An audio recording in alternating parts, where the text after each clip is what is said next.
I'm Robert Therrell, I'm Chase Bridges, and we both want to be screenwriters. so listen along as we find out how. Each week, we'll outline a new short film. And maybe even write some of our favorites. This is Written By.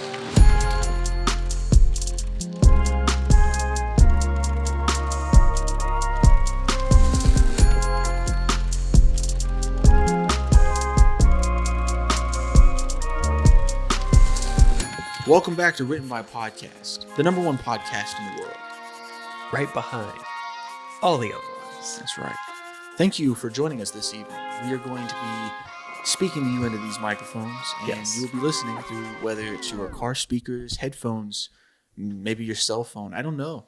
But we're here, you're here, we're here together forever.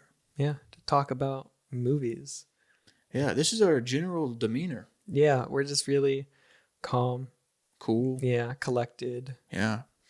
Yeah, we like to be serious, talk about serious things. We're the NPR of screenwriting. Okay, so Yeah, there is a real NPR screenwriting. really? What's it called? Well, NPC? it's a running joke on the Script Notes podcast that John August is a robot. Oh, okay. Yeah, Um, because of his voice. alrighty. Yeah. So this is Rival Pitches Week. This Rival week- Pitches Week, first week. Ladies and gentlemen, Written By presents Rival Pitches.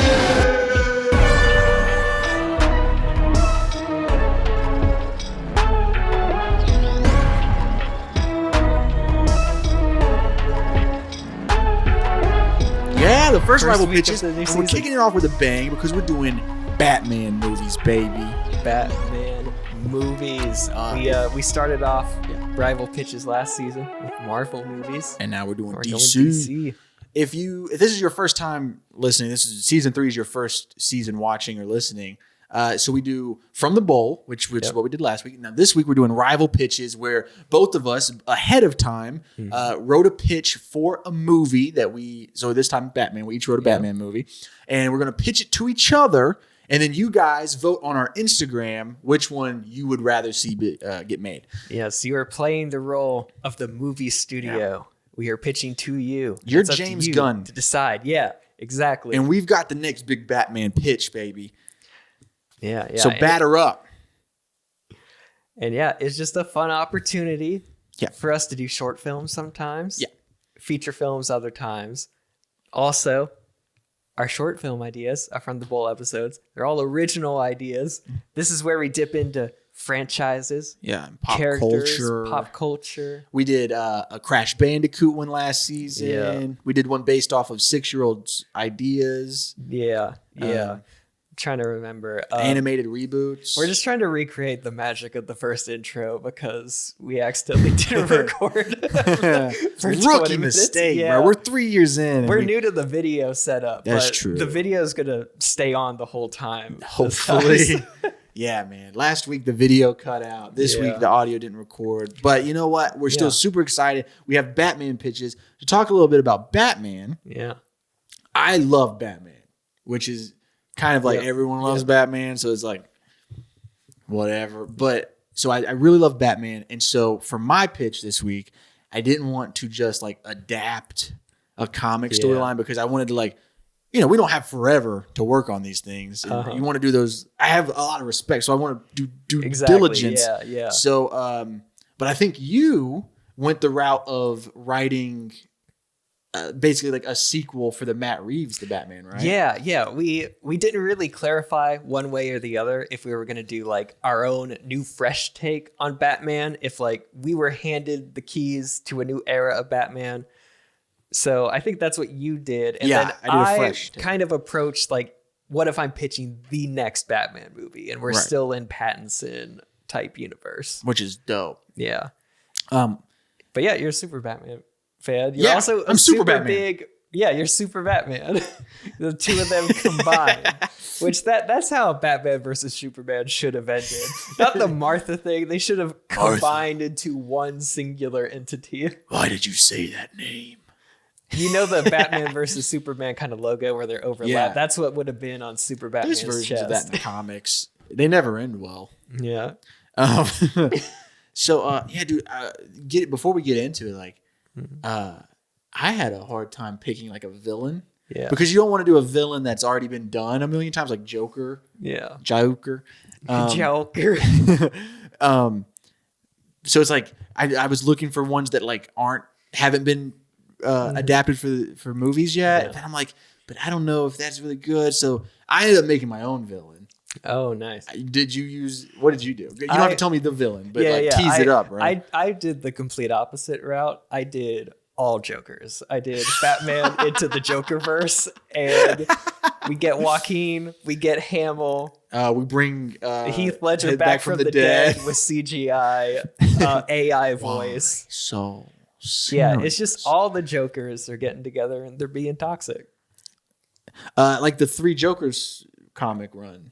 That's an actual comic thing. That'd be cool. Yeah, but multiply 3 by like. Oh, so you got Jack Nicholson. Yeah. You get the Caesar one from the original 69 show. Yeah. 67. You get every person that has ever done Joker cosplay for Halloween. They're all in there. Oh, too. you get the Gotham. Yeah, we get all the Jokers. We get all the Jokers. all the Jokers. We get the guy saying Joker. The guy saying Joker in the SNL skit. Yeah.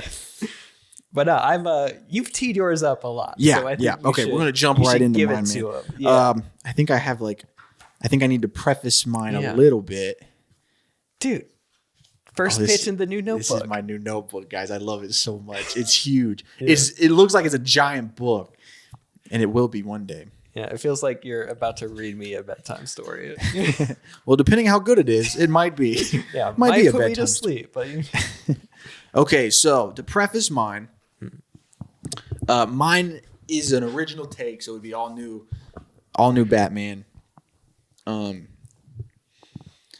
The tone is like, so like when I'm reading it, picture like it's essentially like the animated series Batman kind of story, or even like a story from the comics. All right, I'm just gonna jump. All right, jump right into. I've been working on my Batman voice. Okay. Oh yeah. We open. A group of mobsters are around a table. At the head of the table, Scarface, the puppet. For those of you who don't know who this Batman villain is, it's this guy with a ventriloquist puppet of a mobster. And he like the puppet is the one in charge of the gang. And he's just like this quiet guy. And he's like he's a good person, but he has like dissociative identity disorder. And so he thinks the puppet is like real. And I had never heard of this dude before. Yeah. So he's just like a weird little dude kind of sulking in the corner. And then there's a tiny little puppet. And he's dressed like a 1930s mobster. And he's so animated, he's the one everyone's talking exactly. to. They just kind of forget that he there. exists. Yeah. And what's really funny too is the guy that holds the puppet is huge. Like he's a really big guy. Really? Yeah, and he's just anyway. Oh, that's funny. So there's about 12 to 15 armed mobsters in this room. Some are sitting at the table talking around. Some others are standing guard. And we hear the puppet talking. They made it very clear. Only one seller, only one buyer. We need to make sure that we are the ones who get it. Well, how do we know he's telling the truth, boss? Who cares? We'll pay the man. We'll get the info, and then we'll kill him. If it turns out that this info's phony, no harm, no foul. That's why you're the boss, Scarface. You really got the henchman voice down. Thanks, man. It's almost like you're an actor. Yes, I'm in a movie. And then, that's why you're the boss, Scarface. Boom, the door gets knocked down. We see it's him, the legendary crime fighter who chose to fight crime after losing a loved one, and his alter ego is a billionaire playboy. It's Zorro. Plot twist. Zorro.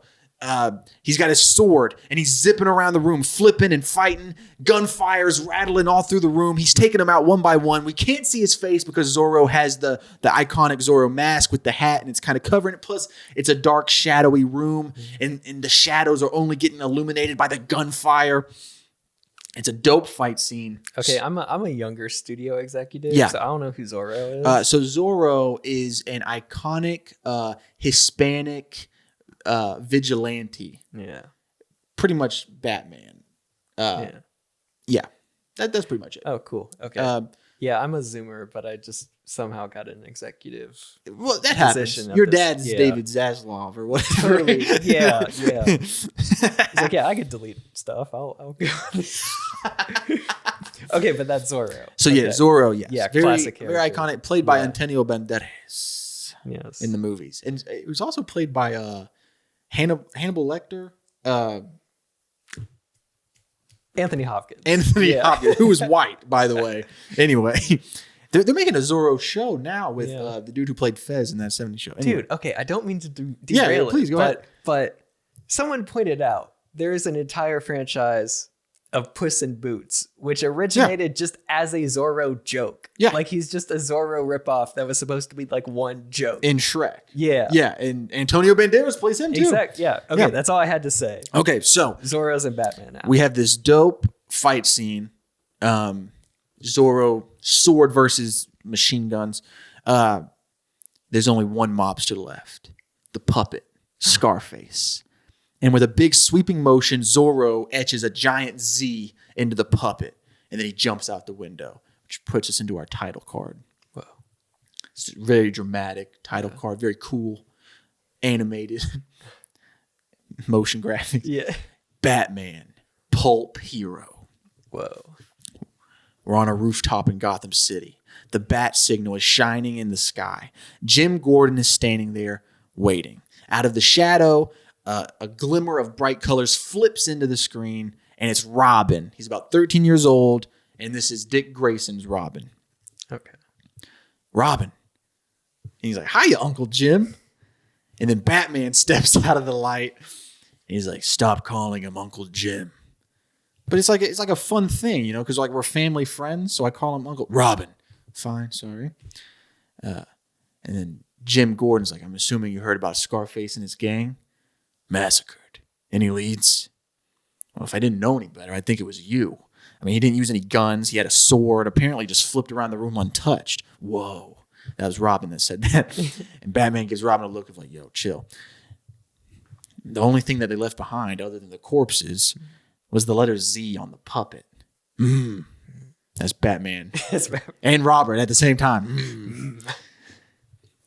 And Robin's like, and all of them are dead? And Gordon's like, well, Wesker's in critical condition at Gotham General, but he might make it. Might. And Gordon turns back around after he says that. Batman and Robin are gone. And he's like, that classic Batman bit. Gordon turns around, Batman's disappeared. So basically, Batman and Robin, they go to the hospital to visit Arnold Wexler. That's the guy that holds Scarface's puppet. Okay. Arnold. And they walk in, and the nurse is like, he's in a coma. He's not responsive. And Batman's like, he's not in a coma. And Robin, they got the Scarface puppet. They retrieved it from the scene on their way there. And they put the Scarface puppet on his hand. So he's in a coma. And they put the puppet on. And immediately the puppet starts talking. He's like, yeah. He got me good, Bat. He got me good. That's such a fun character. Yeah, I know.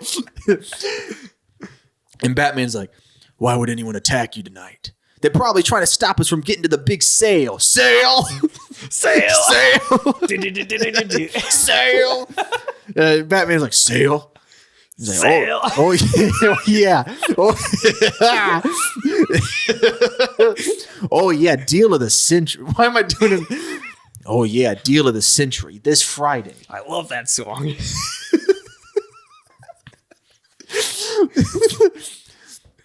And Robin's like, a sale? I bet it's an all-you-can-eat cocaine buffet.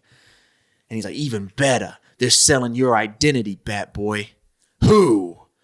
I don't know. I found out from a guy who knows a guy who knows a guy who knows you, apparently. And Batman grabs the puppet, rips it off his hand, and just throws it out this window. And then we have like an external shot of like the Kermit puppet where just this puppet's falling 30 stories.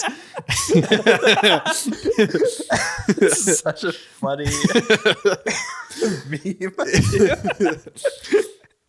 It's a fun movie. Yeah. It's a fun Batman movie. I'm getting we're stepping away from dark Batman. Right. We're having some fun again. It's a fun movie. It's still like visually dark, but it's Okay. not taking itself too seriously. Yeah. So I could write this whole movie, but basically the story here is Batman and Robin have to figure out who is selling Bruce Wayne's identity, and they have to stop him before Friday. It's Monday at the beginning.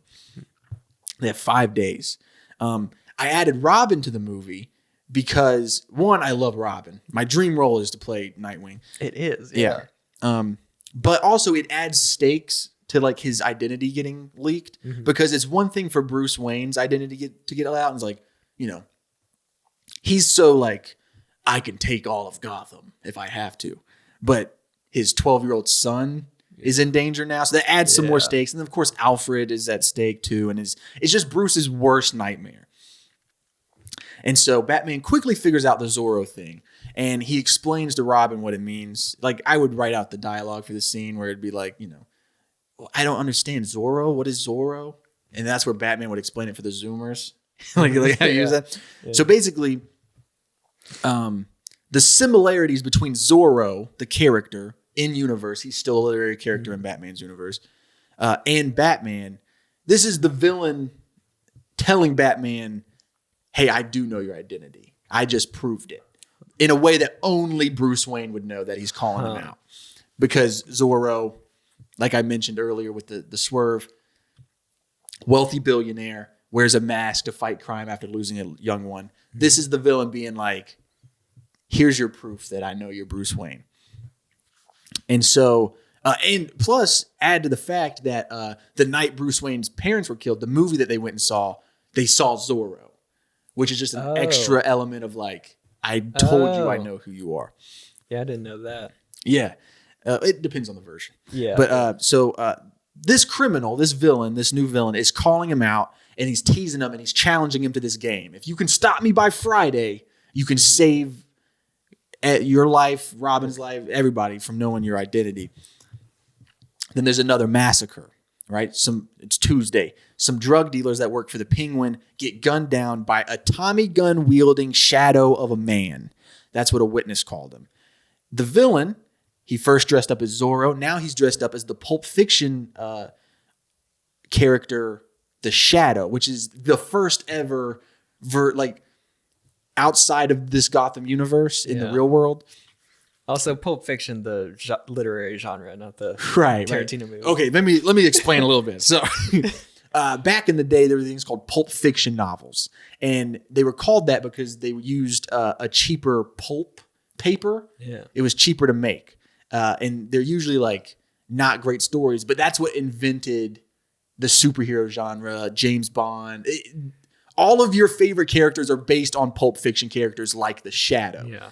No, that's why, because we've written something involving Zorro before, and we were talking while writing, like he really has pretty much the same backstory and whole deal as Batman does. Yeah. A lot of these characters do, like the Lone Ranger, and the Shadow. The Shadow also a billionaire playboy who fights crime in the shadows. So outside of universe, the reason I use these characters is because they're the direct inspiration of Batman. In universe, these are still literary characters. Yeah. And it's the way that our villain is teasing Batman throughout the movie. So he dresses up as the Shadow, and the Shadow used dual Tommy guns to fight crime. So he's like, he guns down the Penguin's drug dealers, and he leaves just a scrap of paper that says L. Dent. And Robin sees the paper. He's like, Dent? Oh, man, Two-Face is behind this. Harvey Dent. And Batman's like, no, L. Dent. Lester Dent. Lester Dent's the creator of the pulp hero Doc Savage, considered to be the first ever literary hero. He's calling us out. Pretty good Batman voice, huh? It's kind of like Kevin Conroy's. A little, yeah. I'm working on it. You're doing a little something new with it. I'm like, Sale. Wait, what'd you say? Sale. Sale.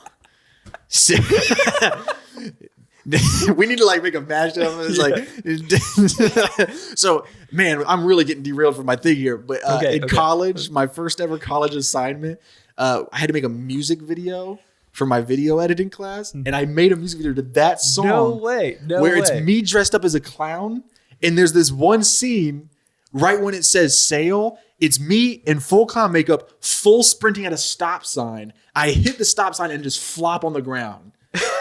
So it was like sail, No boom. way. Okay, back in the day when that song first came out, a YouTuber I follow, she and a YouTube friend, they made a fan video of the song. It got so popular, it has more views than the actual video. And that like started her career. And now she's like, she directed a bunch of music videos and now she's like a singer herself. Wow. Yeah. That's crazy. I know. Yeah. Sail. What's sail? All right. Back to this. Back to, yeah. It's a podcast. Where was I? Okay, so Robin, he's like, okay, so we know this guy's obsessed with old books, but what does that give us? I could go on writing this whole plot. I'm having a ton of fun with it. I really like it, and I think I'm going to use it later for something. Mm-hmm. But let me just give you some key points of how this movie goes. This new villain, Lester Dent, he's using the name of the Pulp Fiction writer, not Quentin Tarantino. And he keeps recreating crimes and characters from these Pulp Fiction novels, like Lone Ranger, which is the next massacre on Wednesday. And he's teasing and he's calling out Batman because at this point he thinks he's smarter than him. That's the classic Batman villain. He's an egomaniac and he's challenged Batman to this game and he's beating him. And that's what gets him off. Is like, I'm beating the Batman, the world's greatest detective. I'm better than him. I'm smarter than him. And every night it's a new thing. Monday, Tuesday, Wednesday, Thursday comes. There's a massacre every night. He's dressed as a different pulp hero. He's leaving him clues. Batman's trying to stop it and he can't. It's Thursday night. And tomorrow Lester Dent is going to sell Batman's secret identity, Bruce Wayne, to someone. Mm-hmm. And the second he sells it to someone, the second he sells it to someone, the streets, every Batman villain's going to know who he is. And that's just the most dangerous thing that could possibly happen. And it's just eating Batman up. He gave him 5 whole days to stop him. And he knows every night there's going to be a crime. And he knows he's going to be as a Pulp Fiction. And he's trying to stop him. And he's late every time.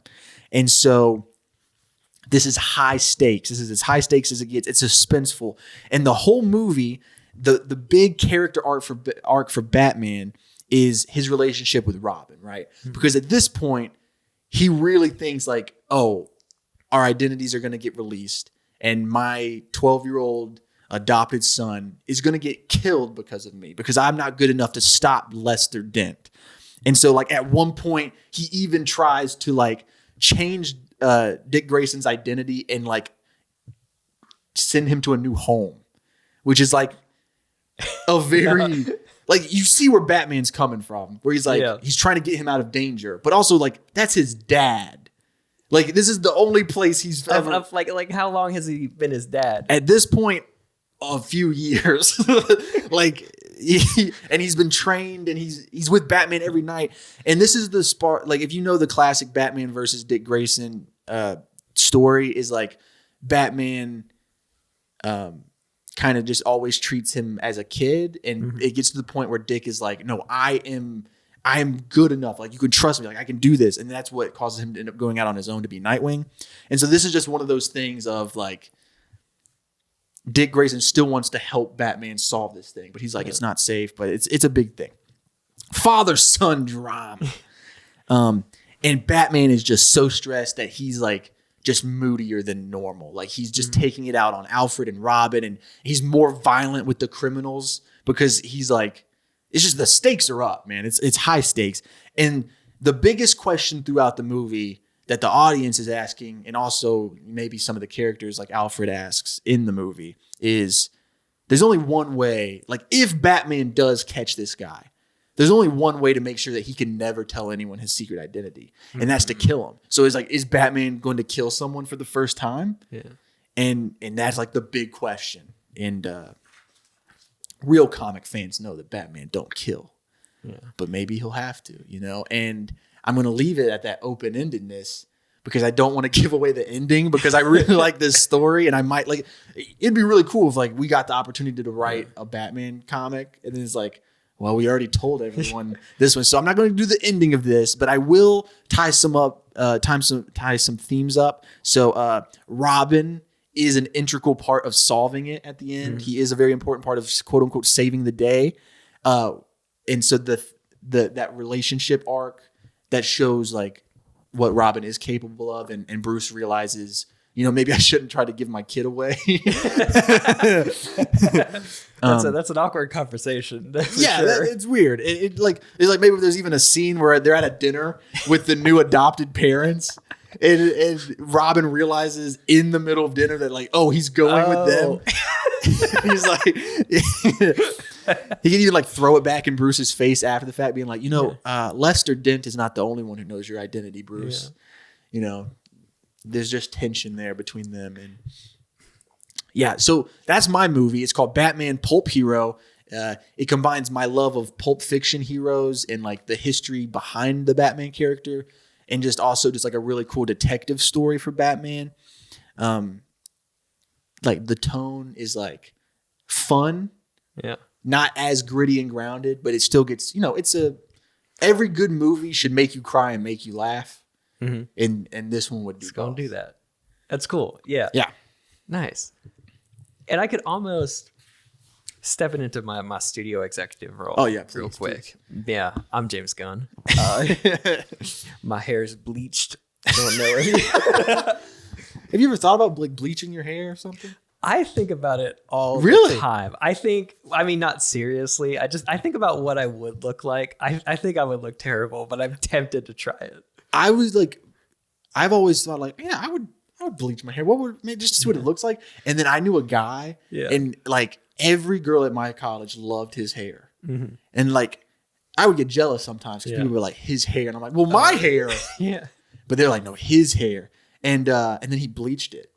And it killed it. And his hair looked, he as a person looked worse.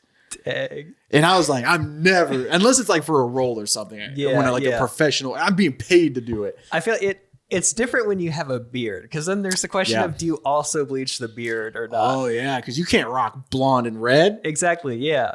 Which you look like the Colorado shooter. But yeah, you would, dude. I bet you could pull off like if you grew like you really grew your beard out and then shaved your head. Yeah, like that look. I bet you'd look like a biker, bro. I've thought about that because I don't think I'm gonna have hair that much longer. There was so in wrestling. I don't mean to derail us again.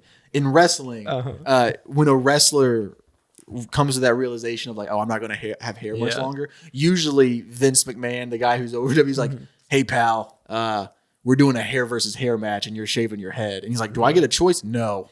That always makes me laugh. Yeah. I mean, it's very thick and strong around the sides. So if I wanted, I could do, that comedian that's in Stranger Things and Fleabag. Like that look. Yeah. That's a good look. Yeah, if I want to look like sad and divorced. I've been thinking about getting a lot of tattoos because I'm like, I need something else to look cool with when I don't have hair. Grow out the beard, shave your head, and get tattoos, bro. You look like a biker. Yeah, man. Yeah. Yeah. Let's do it right now. Oh, right now. See, I get like stick and poke right now. I get really into moments like that where I'm like, dude, I'll do it too. Yeah, but I'm not doing it. But yeah, so that's my Batman movie. Yeah. So tone wise, like you talked about, I like that we're going for a lighter Batman because the last three have been dark, really. Dark, yeah. And a lot of the origin of the character is really fun. But visually, what is the tone? Because each Batman movie has its own visual language.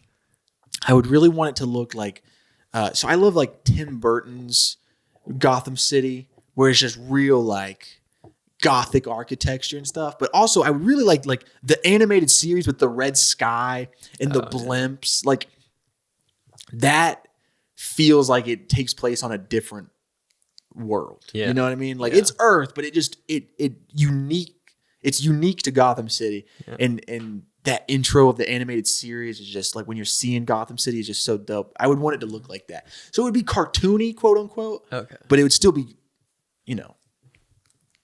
real. Totally. Yeah, man, it would be It'd be real. real, I got yeah. a vision, man. Yeah. Nah, I like that. And part of me really wants to hear the ending, but I get keeping it. I also feel like this story works as not a Batman thing. Yeah, that's why I was also like, I could use it for something else. Yeah. But I guess my one note is I would actually like really like heavy lean into like maybe this version of Batman was like directly inspired by like Zorro and the Pulp Fiction things. Maybe we even have like flashbacks or like there's an old room in the Wayne Manor with all those books. You could tell like that's what inspired him to do this whole thing in the first place. So like having to fight against, they aren't really the heroes, but they still like kind of are. They resemble those heroes. Yeah, it's like a more emotional thing for him. And some of the iterations, like the fact that he saw the movie Zorro the night that his parents got killed, that is what originally gave him the idea of becoming Batman. So, yeah, man. Cool. Yeah, dude. Very nice. So, let's hear your pitch, man. I will say we cut so I can take off my jacket. Yeah, I got a little hot. That's the only reason why we cut. We didn't have technical difficulties for the second week in a row. No. Batman. I forgot it was Batman. Okay, yeah, Batman. Working on this pitch, man. We do Batman because we want to especially start off the season with a really popular one that everyone knows and cares about and is invested in. But it's like, it's Batman. I like all the movies. Okay. I haven't even seen like every iteration of Batman. Yeah. But dude, I had a glass of wine or two. I was working on this. It turns out I got some opinions about Batman. Well, let's hear about these opinions. Okay, so I'll get into it. Batman. He is arguably the most popular superhero out right now, maybe ever. Yeah. He's responsible for some of the highest grossing movies.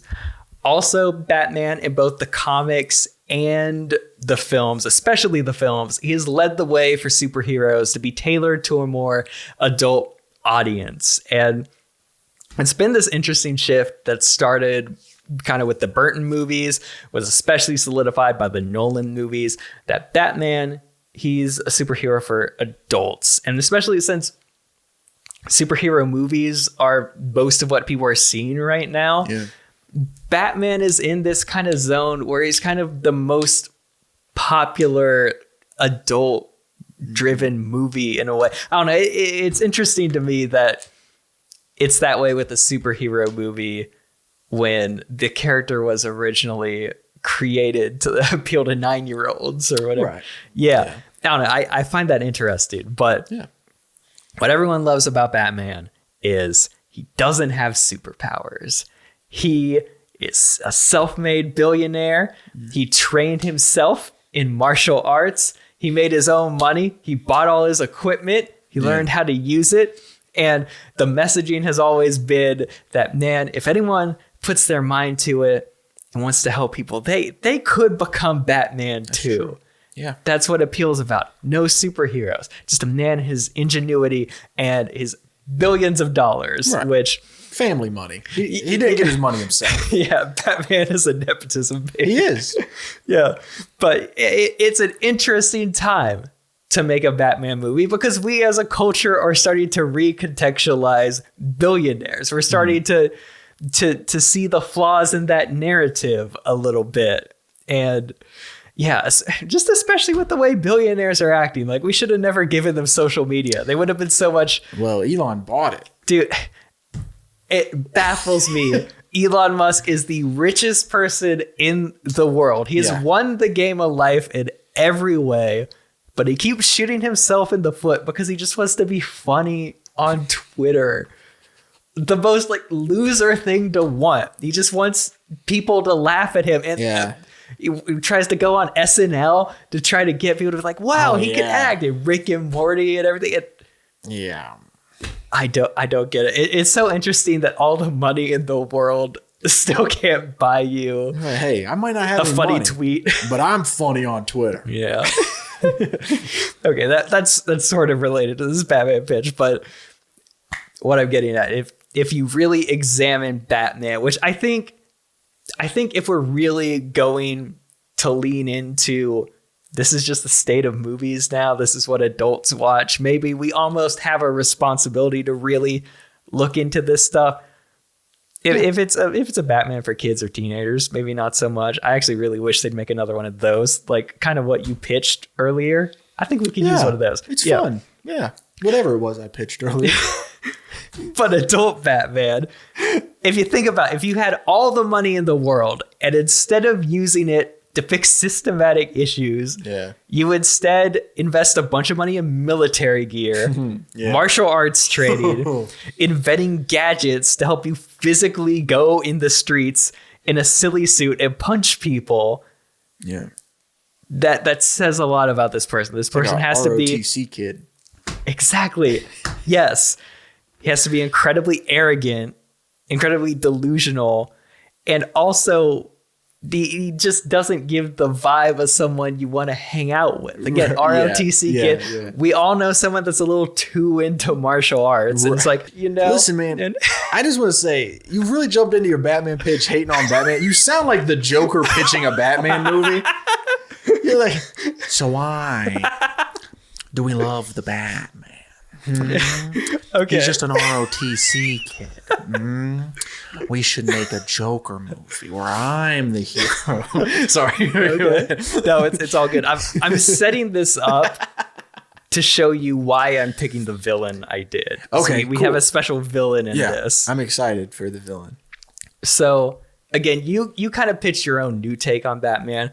I kind of went into this thinking I want to continue the Matt Reeves thing because I like where Matt Reeves is going of course. Yes. With his series. And also like even what we're talking about with, Batman being for adults and not necessarily like confronting everything. Like Matt Reeves, Batman does, make some strides in that regard. Yeah. It attempts to kind of ground it in real world or whatever. But what I like about the Pattinson Batman is he kind of gets into what Batman would have to be if he was real, which is he's this lonely, depressed person, and his own depression and him being stuck in this traumatic event that happened when he was a child is what's ultimately keeping him from actually making a real difference in the world, because he could scare people with his military grade vehicle. He could punch a petty criminal with this big suit, but none of that's like actually helping the world at large because there are millions of criminals everywhere. And one person walking around the streets fighting one or two people at a time isn't making a dent in like the larger issue of crime. And again, since he has so much money, he could make a dent in all those issues. The fact that he chooses to dress up as Batman and he has to go in and physically do it himself, even though it's not by far the most effective way to take care of any of these things, means that Batman isn't really ultimately doing any of this to help other people. He's doing it for himself. It's giving him his own sense of fulfillment that he's making a difference in like a more visceral way that kind of means something more to him. Yeah. So it's ultimately kind of about him. And what I love about the Lego Batman movie and why I think it is the best Batman movie is it does the best at analyzing this because when I was talking about Glass Onion or writing about it, I was talking about Edward Norton's character and how sometimes what I love about comedy is a really big exaggerated portrayal of something could sometimes end up being the most truthful. Yeah. And that's how I feel about the Lego Batman movie because it's the only one that ultimately shows just the sheer arrogance a person would have to do all this stuff. And also at the same time, analyze a lot of the issues and holes in his own soul that he isn't addressing by doing the Batman thing. Lego Batman shows how he lacks things that most well-adjusted people have to deal with their traumas, like good relationships, families, friends. He can't have those because he's pushing people away. He concentrates all that energy on the Batman thing. Yeah, Lego Batman is great. Lego Batman is great. Yeah, so I want to take everything that works about the Lego Batman movie and just put it in a Batman movie that would actually get made. Right. Yeah. I love Lego Batman. Yeah, dude. So the villains.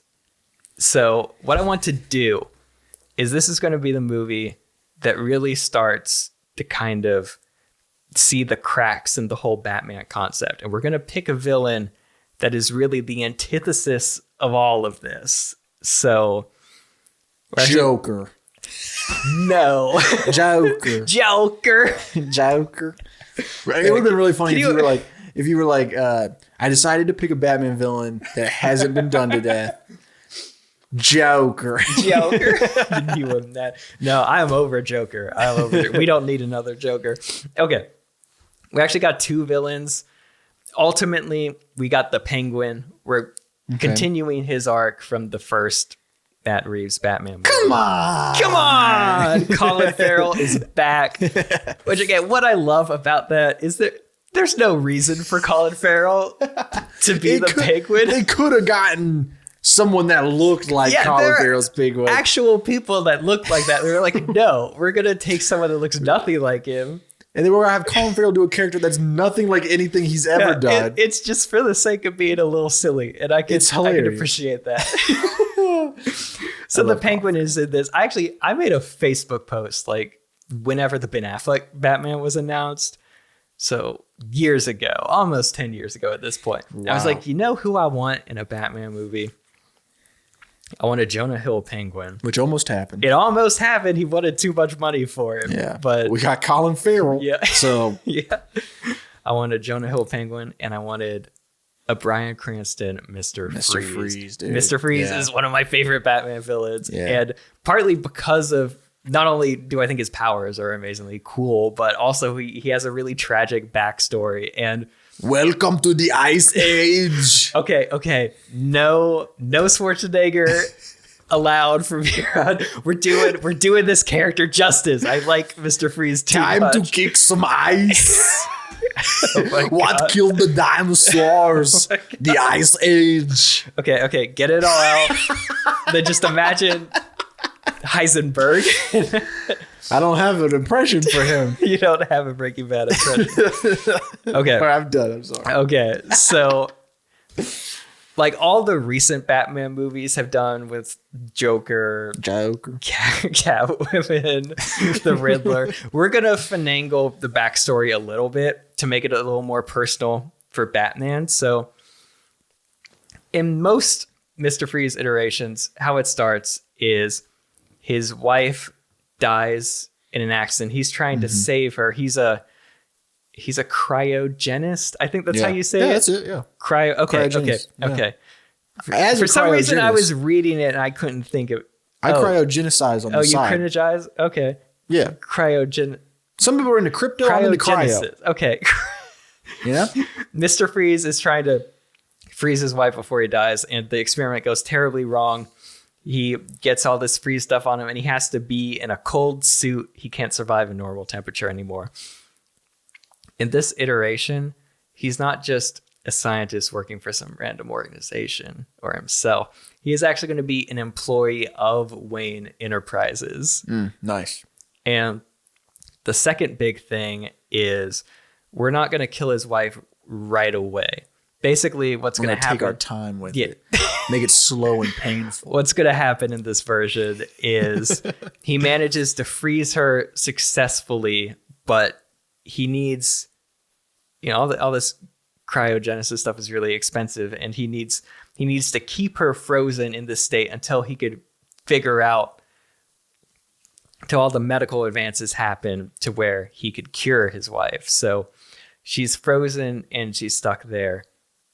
But basically Wayne Enterprises, they're pulling the plug on his whole operation. Yeah, literally they're pulling the plug on his whole department.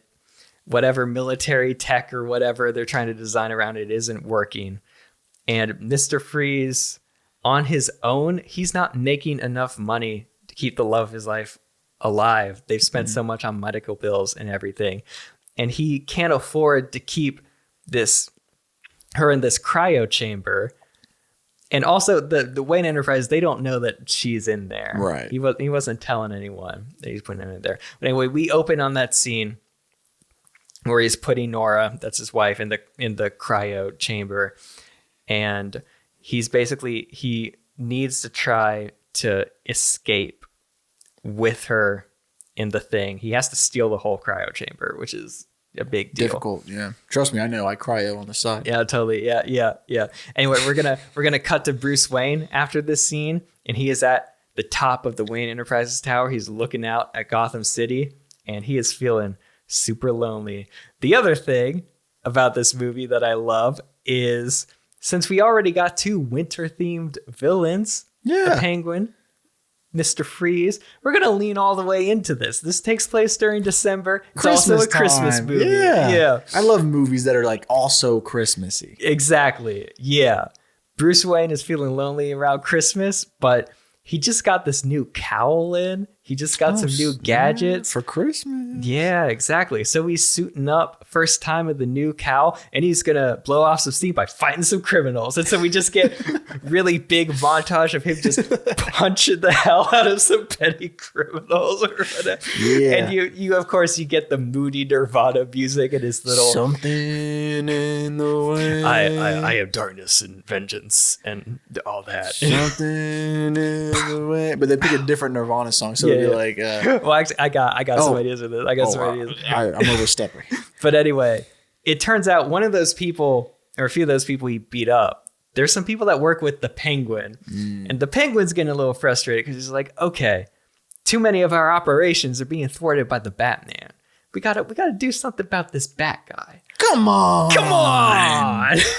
God, we gotta get the Bat. We gotta get the Bat. I don't even know anybody care. I'm Joe Rogan. I just imagine we get Joe Rogan and all of those like aggro wrestler comedians just to play henchmen. That's not a bad idea. I think it would work because all that fan base would be into it, and everyone that hates them would just enjoy seeing them beat up. I think it's great watching them get beat up. Yeah. But anyway, this is a Christmas movie, and one thing I love about the Pattinson Batman is he is so freaking melodramatic. Yeah, I love He it. doesn't even attempt to be the playboy billionaire that Bruce Wayne is in a lot of iterations. He's just this emo shell of a human being. He is so broken. He doesn't even try. And well, part of that is from trauma. Part of that also kind of leans into his arrogance because it's part of, he thinks he's better than everyone else, that he has the means to not participate in society in a meaningful way. And so he just does it. And that's an interesting thing to me, that we could kind of show the dichotomy between how Bruce Wayne deals with this pain with his millions of dollars versus how Mr. Freeze is dealing with the pain when he doesn't have all that money. Robert Pattinson's Bruce Wayne, he's just kind of a melodramatic teenager, and I want to have fun with that. Yeah. And before we get into the rest of the film, I just want to make the little clarification that I don't hate Batman. I think Batman is really cool. He is super cool, and that's why Batman has worked for so long. And you can't successfully adapt something if you have contempt for the characters themselves. Yeah, man. Because Velma just came out, and we saw how that worked. Yeah, dude, talk about. Yeah. So Batman is really cool. We just want to explore kind of the slightly problematic nature of why we find Batman so cool, or even how the person underneath Batman isn't actually that cool. Right. We're given this propped up image, but when you really analyze his life, it's like sad and lonely. So yeah, I think Bruce Wayne is cool. We want to feel genuinely really bad for him in his trauma. I just want to show that when you take off the mask and the military grade gear and divorce him from all his money, you realize he's just kind of pitiful a little. Like we've talked about this before, that if you break down all of the actions and nuances of Robert Pattinson's Batman, it's a little silly. Yeah, and if you just make him a little less hot, you end up with someone that's more like Nathan Fielder. Yeah. Because Nathan Fielder, again, like can't connect with any humans. And it's like the rehearsal, Exactly, yeah. This week, in an attempt to try to grieve my parents' death, I will be dressing as a bat and attacking people in an alleyway. Maybe it'll help me feel some sort of justice. That's going to be a great clip. I'll clip that. And just put Nathan Fielder's head on my head. So anyway, back into the film. That's all of the big character background stuff we got to get into to understand this. So Mr. Freeze, he's successfully gotten out of Wayne Enterprises with the cryo chamber with his wife, and he's set up in this remote location, but he needs more supplies to keep it running. The cryo chamber is going to run out soon and she's going to die. So he has to sneak back into Wayne Enterprises to steal it. And meanwhile, Batman has just come back to the Batcave. Alfred is with him. Alfred is asking him how was fighting the criminals or whatever. How was fighting the... No, we're going to do Michael Caine. Yeah. Michael Caine. How was fighting all the criminals, Master Wayne? He's like, he's good. I can't turn my head really well in this new cowl. Perhaps you should get some sort of new cowl, Master Wayne. I recently watched the Val Kilmer documentary. Yes. And he was talking about how... Can't hear. Yeah. When you wear the Batman cowl, you can't turn your neck very much. And I was always like, why don't we just design a real life accurate Batman cowl where you could actually turn your head? Because every Batman actor complains about this. But then I was like, wait a minute. What if it's on purpose? Because the reason why we have these actors wear this cowl, even though it's not practical, is it looks really cool. Yeah. And so this is going to be the whole running joke, is Batman thinks this cowl looks super cool and menacing because that's what he's trying to do with this whole Batman thing. That he wears this thing that's incredibly not practical. Why don't you just get work. a different cowl, Master Wayne? Yeah. He's like, because it looks cool. Yeah. So, the drip goes too hard, Alfred. Exactly. So the drip goes too hard. This pitch is going to take forever. But anyway, the main thrust that's going to bring us into this movie is Batman he's been leveling up the Batman stuff. He's been feeling really lonely and getting more into the stuff. What I love about the Matt Reeves Batman is everything looks like something an actual single person would have built himself. Yeah. The Batmobile is kind of a muscle car. We're playing off that, but he's advanced the tech a lot more. That makes sense. Because he could afford all the tech in the world. So everything is upgraded to where it's a little more military while still being homemade. He has ordered a shipment of really powerful missiles. He is souping everything up so much. And these are really dangerous things. And Alfred is feeling a little tense about it. He's like, I don't know if you should have these around here. I don't know if you should have these, Mr. Wayne. And he's like, look, I'm a good person. They're right in my hands. I know what to do with them. But anyway, the inciting incident is going to be that the Penguin's men, they got word of this missile shipment coming to Wayne Enterprises, and they're going to try to intercept it and steal the missiles. So they're sneaking into Wayne Enterprises the same time Mr. Freeze is sneaking in, trying to get stuff for the cryo chamber. Bruce Wayne suits up as Batman, and he starts punching all the Penguin's men, and he's got them in a chokehold just where he wants them.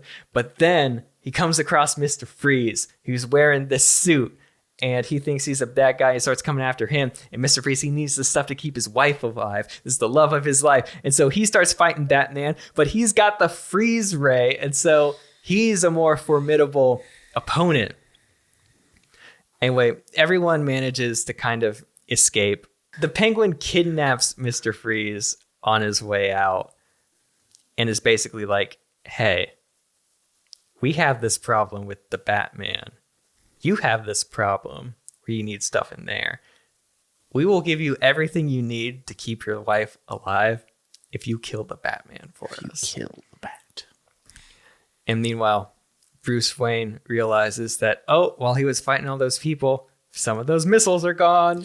Oops. Oh no. He's got to get those back because, again, the fun dichotomy of this is those are way too dangerous. No normal person should have the responsibility of these really big weapons, even though the whole reason they're there in the first place is he thought he had the judgment to use them.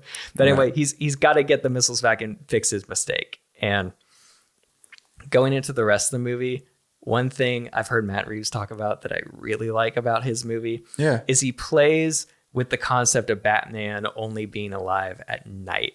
Yeah. When it's daylight, we only see Bruce Wayne, and he's pitiful and out of his element.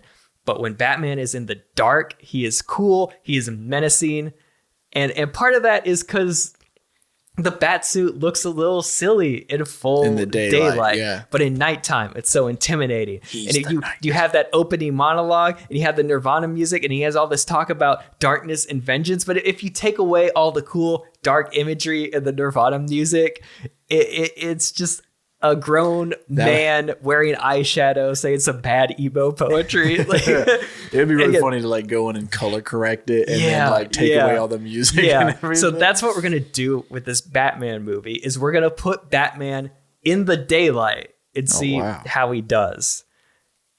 So, because again, we're trying to like push the Batman thing to its limits and start to see where it cracks, and then see how Bruce Wayne's gonna react to it.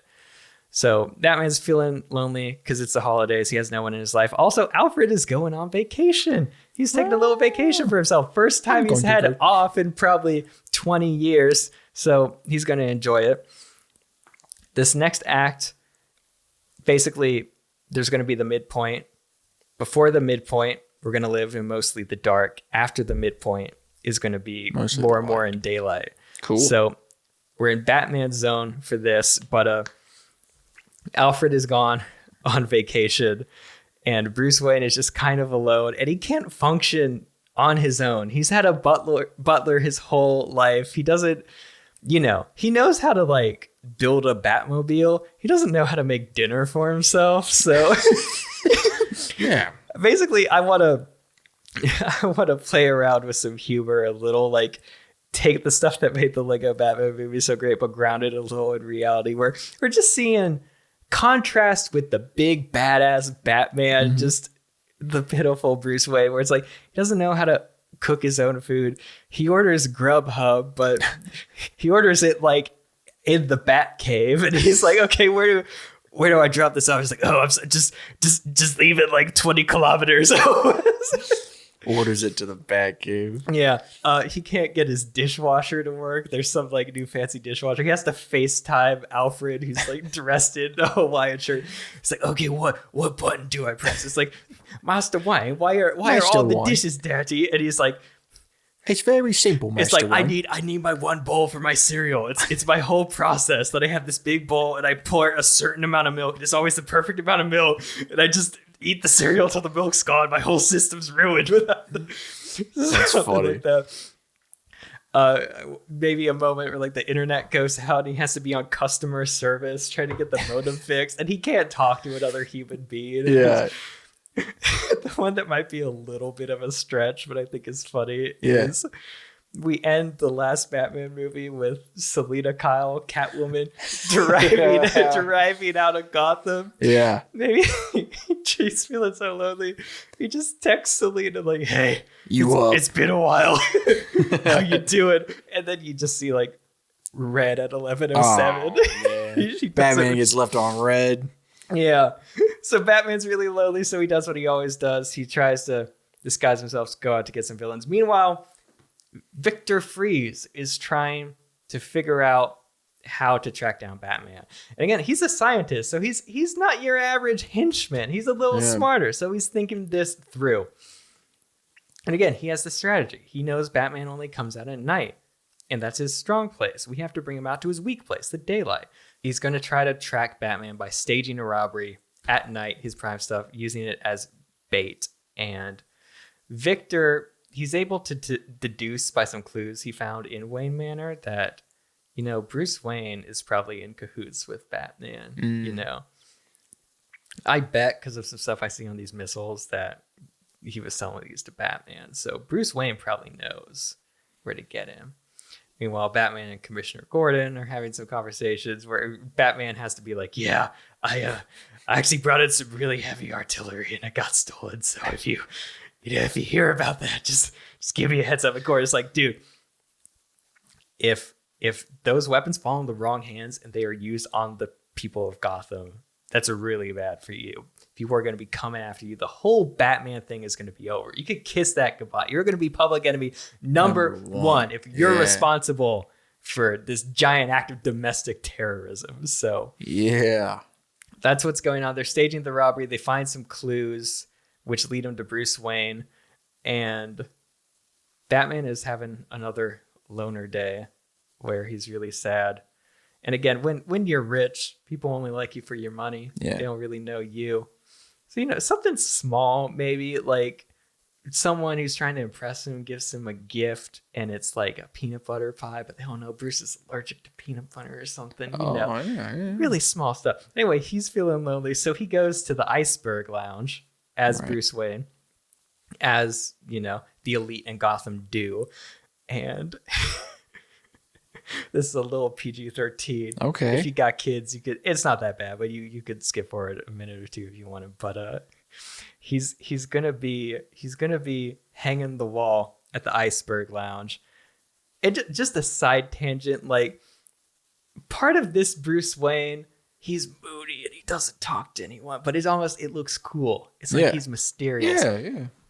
In real life, no one cares. If you're like that, you're just this weird loner dude that's sitting in this corner.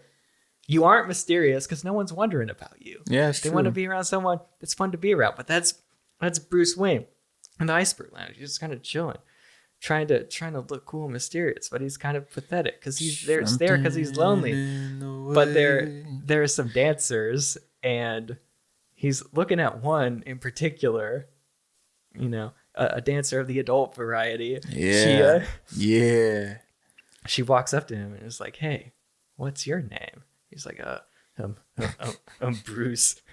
And then she's like, "Oh, they call me Poison Ivy." Oh, that's right. We get another one. Poison We get another Ivy. one. We She's get a another stripper. one. But anyway, Poison Ivy, of course, she's one of Penguin's people. She's in cahoots with all of them. Right. Poison Ivy is using her talents, and she's getting some information from Bruce. And throughout all this, they figure out how to get to the Batcave. Okay. They figured out the location. So Penguin's men raid it, led by Mr. Freeze. There's a big fight there. And we get the first dialogue between Mr. Freeze and Batman for the first time. And Batman, he realizes that this isn't like a genuinely bad guy. And so he's trying to like talk him out of it. And they're maybe like fighting at the top of the tower or whatever. They've made it up there. And he's like, "Look, man." He doesn't say it exactly like that. But he's man. Let me tell you, man. It's just, man, I'm all alone on Christmas, and you don't know how isolating all this money is. I have no real friends, no real family, no connection. I go home to this giant penthouse with no one to share it with. And we write it so it's like it feels deeply personal and we're moved. Yeah. And there's the second where the score is getting big. But then Mr. Freeze in his Bryan Cranston delivery is like, oh, boo-hoo. You think you're the only one with problems here? Oh, you're alone and rich. That's tragic. Yeah. I'm alone and broke. And the one love of my life, I could still save her. Oh, dude, Bryan Cranston. You're keeping me from doing that. Bryan Cranston would and kill nothing's going to that. stop me from saving the love of my life. Dude, yeah, he would kill that monologue so hard, man. And right when this is coming up, the sun is starting to rise. We're getting that turning point. It's like, you are making billions off my technology that I invented. Meanwhile, I couldn't afford chemo for my own wife. Oh, man. But I'm going to afford to save her.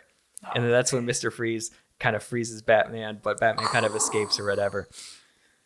Anyway, now we're in the zone where Batman's starting to get down bad.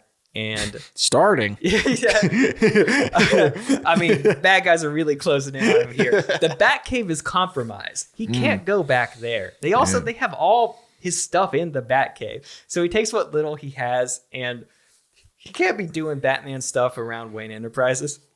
He might give stuff away. So he has to relocate. He sets up shop in an Airbnb in a really bad neighborhood in Gotham where he thinks no one will find him.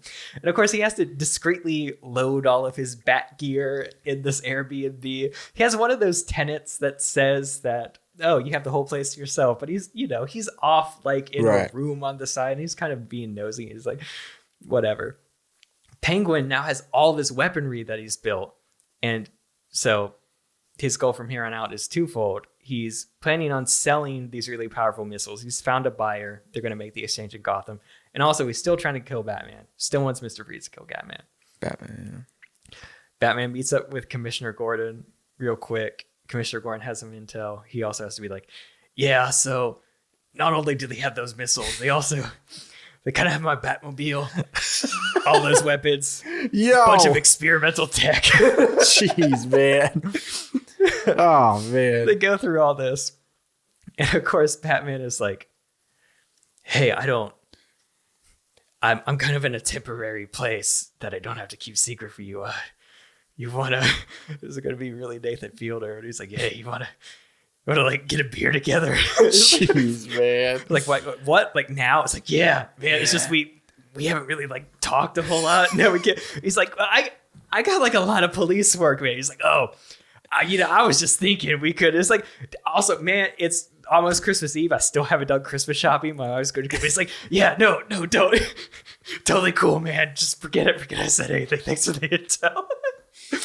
Yeah, just little moments of humanity starting to come out. Batman is no longer this imposing figure. It's daylight. We're starting to see a glimpse of the human inside.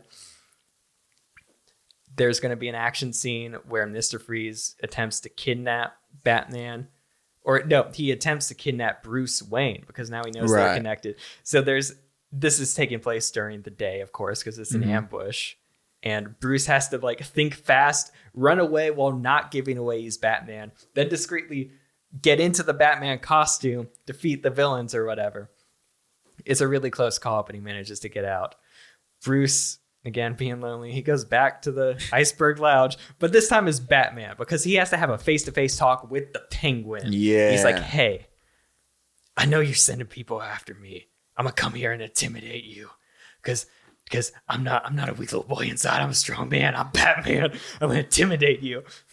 And so, of course, also, Iceberg Lounge is dark, so he seems really intimidating. We've seen Batman in the Iceberg Lounge before in the last movie. Dope, he man. beat a lot of people out. He was really sick, dope. Dude, yeah. So Bruce is feeling good about himself. But then he sees Poison Ivy, and all that starts to go away. Because, again, most pitiful thing, he falls in love with a stripper. So.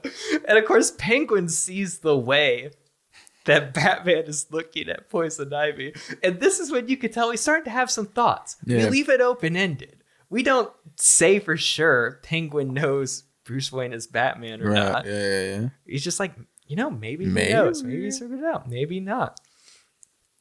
But anyway, Victor Freeze, he no longer wants to kill Batman or help the Penguin. He's like, hey, I've already gotten you all this stuff. You can make the money it would take for me to keep my wife alive like 10 times over. Like, just let me do it. And Mr. Freeze is like, no. Terms of the deal, you killed the Batman. And you know what?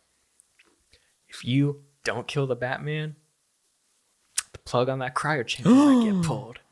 And so now we're getting some tension between the two of them. And so Penguin is arranging a deal. Batman is trying to figure out where the deal is happening. Again, per Mr. Freeze's suggestion, it's happening in broad daylight, kind of in a discrete location in Gotham, just kind of in the slums. Batman has figured out the location, and it's about to happen soon. And so he's running, trying to get there in time. But then Mr. Freeze is there to ambush him.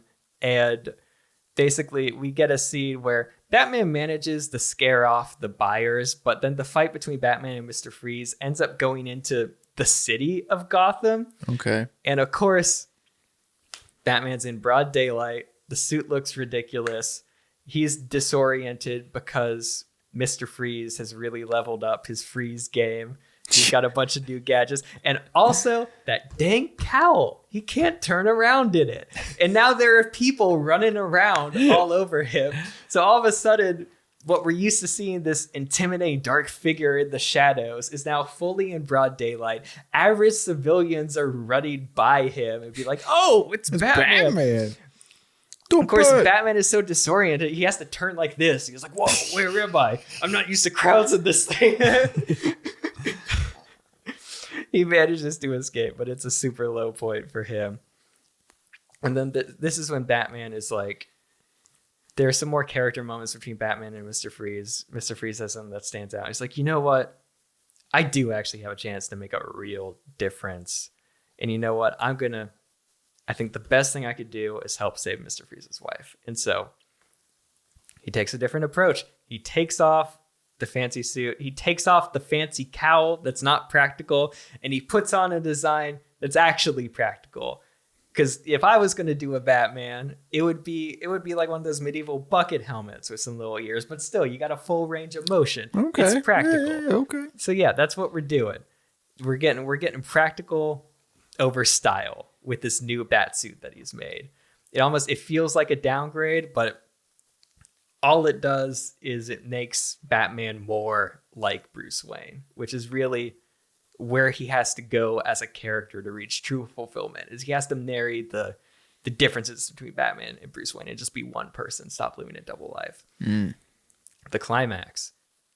He's found the location of the weapons deal. It's back on, but now it's going to be harder to get there. Also, it's Christmas Day. Nice. Climax is at Christmas, because of course it is.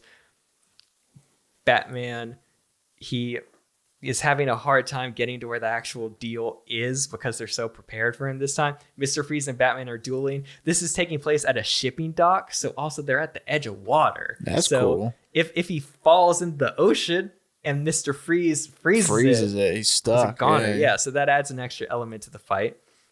Again, it's all in broad daylight. But Mr. Freeze manages to get rid of all the henchmen, so it's just him and Freeze alone at the edge of the water. And that's when he's like, hey, I thought about what you said, and those people, they don't care about your wife, but if you help me get those weapons, letting them get that was a huge mistake. And if you help me get those, I'll save your wife. You know what? You don't even have to help me get the weapons. I'll pay for your wife to be okay. And then that's when Freeze agrees, and he's like, okay, you know what? I could do that. If you're going to pay personally for the machine. He's like, yeah.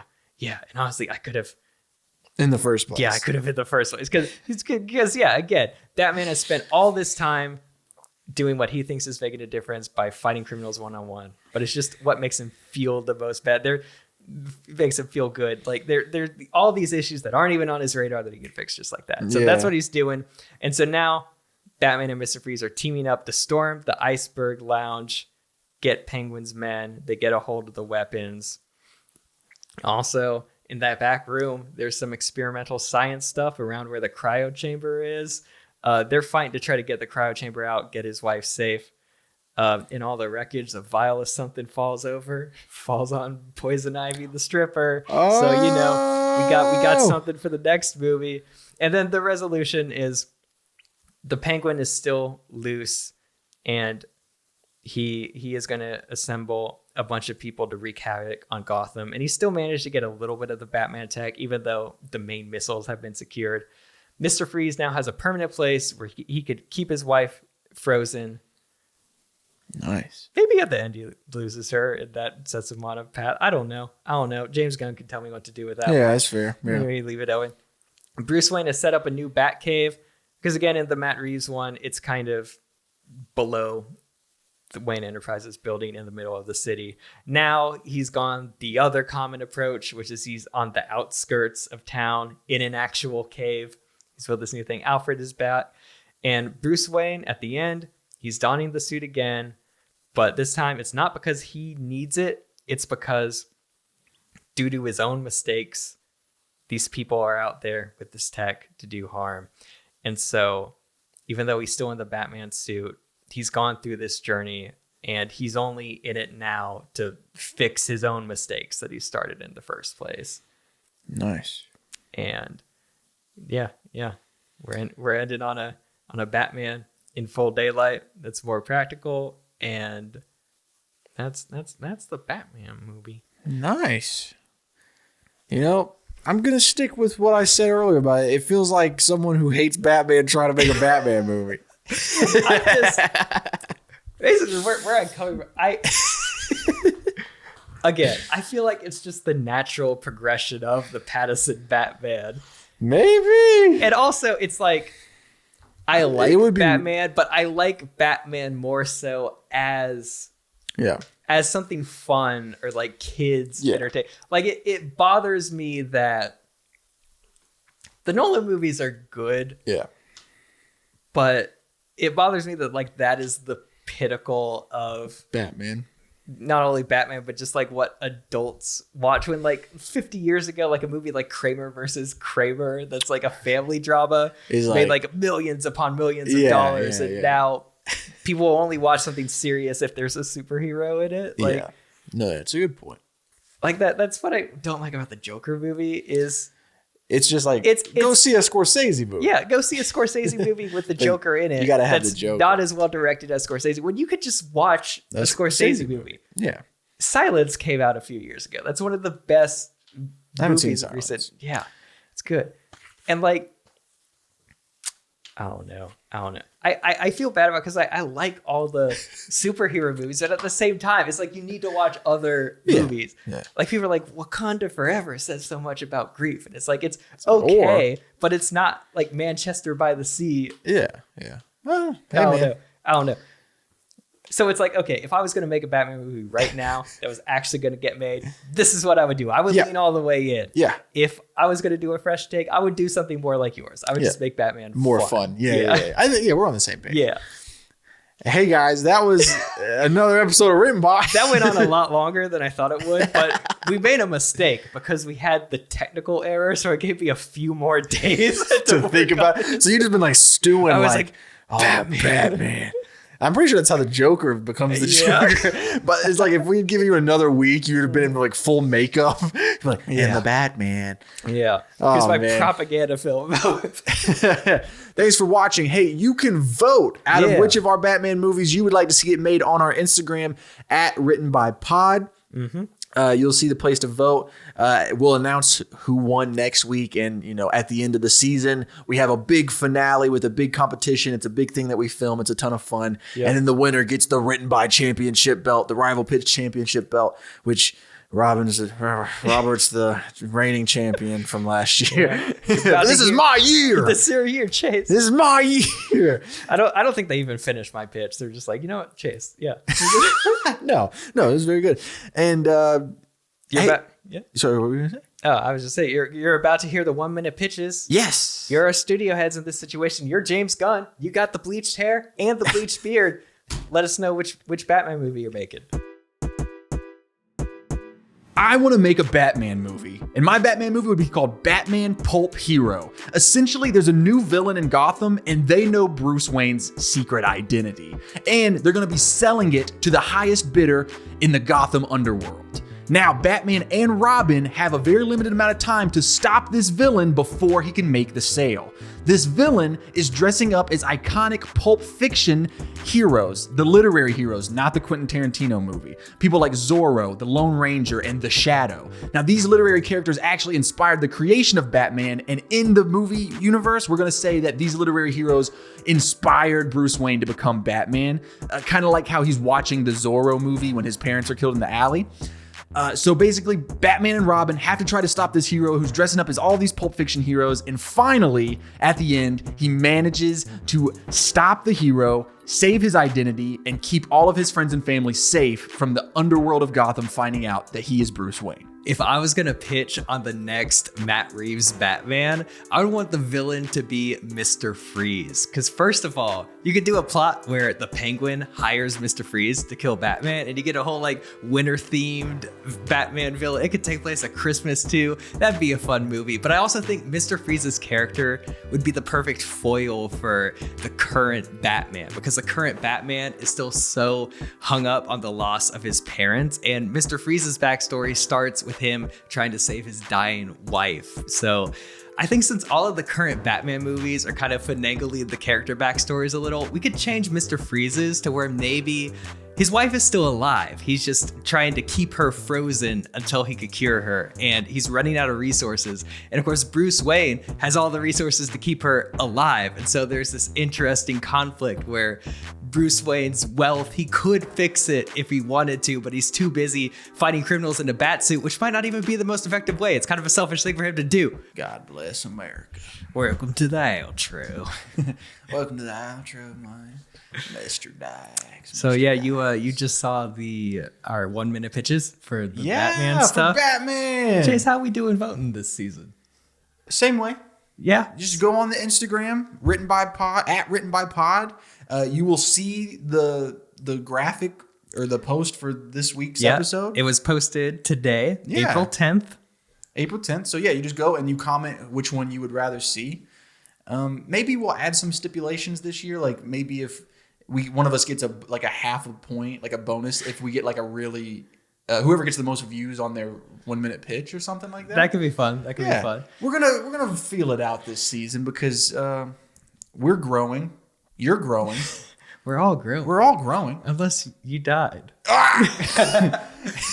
But yeah, guys, vote this season. Leave a comment on that post. Letting us know which pitch you like the best. We tally up all the votes at the end of the season and determine a final winner for the season of Rival Pitches. And we do a big rival pitch finale competition where we take our favorite pitches from this season and we go head to head and we pitch it to some guest judges, celebrity guest judges. And then last season we were tied up going into the finale. Yeah, we didn't even make that up either. Yeah. I know some people might think we did, but no. But no, you could go do the math. We went in tied, and so the winner of the big finale won the rival pitch championship belt, which Robert holds to this day. But hey man, this was a really fun episode. This is a few weeks after the fact. I really liked my Batman pitch. How do you feel? I enjoyed mine. I'm waiting to. I can't wait to see if I piss people off with it or not. Oh yeah, Batman fans aren't gonna like you, especially when I start clipping all of your arguments. I will say we got at least 10 good clips just in my pitch because I've also been cutting clips. So. Yeah, dude. Yeah, it's been great. So what else we got going on? Tomorrow, as of this airing, we will be finding out if the short film that we worked on is a finalist for the competition. Right. Yeah, that's Gunnar Willis's short film. Yep. Follow Away, Gunnar 99. Willis. Yep. Really great Y2K horror sci-fi film. And if it's a finalist, I think that means you guys, I think it becomes public for 2 weeks. You can watch it. If it's public, if you guys can vote for it, we'll post a link on all the socials. Yeah. We'll make sure you know about it. We won't let you forget about it because we're really proud of that film. Super proud of it. Robert produced, edited, did a bunch of sound design stuff. I acted in it, and so yeah. You should watch it. It's a good time. And then, speaking of short films, immediately after this, we're doing one final writing session on the Undeserted script. Yep. We're really gunning to shoot it this month, so hopefully that happens. Yeah, hopefully that happens. If not, you will see it soon. And you know what you'll hopefully see even sooner? What? Troubled Date. We've made a little progress in that. So Oh yes, I've talked to our composer. I don't want to jinx myself by throwing out any more dates, but it could be there is a soon. date being set. Yes. Yeah. So it should be out soon. I mean, at the rate we're going, because Trouble Date didn't come out last year, we have a short film that we just did with Gunnar coming out. We will have Trouble Date coming out soon. And if we shoot and release the new one this year, that's 3 short films this year. That's a lot of films this year. March. No, it's April. Yeah. We're in April. We're killing it. Yeah. I think. I'm feeling good about this. Is that arrogant to say that we're killing it? I mean, we're working hard. How about that? it might be a little premature. Like only one of those things is somewhat out now, but yeah, I'm really calling my shot. Well, they've all been worked on a lot. That's true. Yeah, we've two been of them are working a done, lot this year. almost. That's what we could say. We've been working a lot. Oh man, guys, thank you so much for listening. If you have a story topic you want to submit that goes into our listener bowl that we draw from at least once a month, you can email all your suggestions to writtenbypodcast@gmail.com. Please do. You could also email us rival pitch suggestions. And just as a reminder, the bowl suggestions we like to be completely original. So if you have any like franchises, characters, or anything, that's a rival pitch, baby. Yeah, that's a rival pitch suggestion. Like Batman. And honestly, we're having a hard time thinking of rival pitch ideas. Yeah, and people don't really send in rival pitch suggestions often because they do more of like the bowl suggestions. But so send those in. Also, hey, we have a Patreon. I know we mentioned it a few times. we don't like to go too hard on it, but I do feel like it's really cool. So if you join our Patreon, it's only $5 a month. You get priority bowl suggestions. So we throw your suggestions into the listener bowl 3 times, so you have a higher odds. But also, I think this is the coolest part. We pull the names for our characters from you guys. You can either suggest names in our Discord, or we'll actually pick your name. And speaking of the Discord, when you join the Patreon, you join our Discord, where we're going to be talking about all kind of written by, screenwriting, filmmaking, all of that kind of stuff. We're trying to build a fun community, so you should hop on. Yeah, 100%. Anyway, guys, I'm Robert. That's I'm Chase over there. Yeah, me. I'm at Robert2_Isaac. He's at Chase Bridges 3_. I've been doing this thing lately. I know we need to wrap this up. I've been doing this thing lately where I meet people and they go, "Oh, let me follow you on Instagram." And they're like, "What's your Instagram?" I go, "Well, just put my name and I should be the first one that pops up." Are you?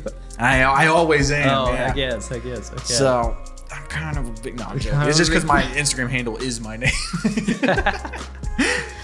Guys, our cover art or our graphic or whatever, designed by Taylor Logry. Logry. Our theme song was produced by me and Andrew Simmons. He's at Music by Drew everywhere. Follow us at Written by Pod on Instagram. Is the best place to keep up to date with what Twitter, we do. We're on TikTok, we're on Twitter, we're on all those places, and we're going YouTube. we're going really hard on clips this year. So there's going to be a lot of stuff for y'all to watch. Check out our YouTube. Yeah, bro. It's just written by. Yeah. And it's not the first one that comes up. We're getting there. We're gonna working get on there. it. Yeah. Hey, thank you guys so much for listening. We're done. Yeah, we'll see you next week.